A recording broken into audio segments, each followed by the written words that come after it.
ഇന്നലെ ചെങ്ങായിൻ്റെ ഒരു കുത്ത്.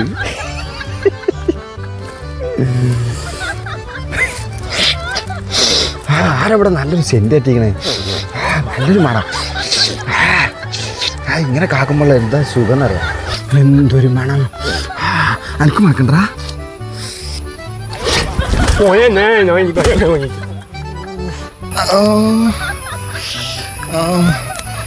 മാണ്ടേനെ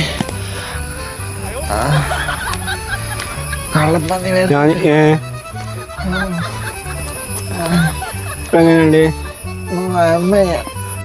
എങ്ങനെയുണ്ട്? ഇതിന്റെ കുറെ കളിയാക്കിയതല്ലേ? നീ കളിയാക്കിയത് മണം എനിക്ക് മാടൊന്നും കെട്ടണില്ല, ഒരു കരിഞ്ഞൊരു മണം കെട്ടില്ല. ശരിയാവൂട്ടാ.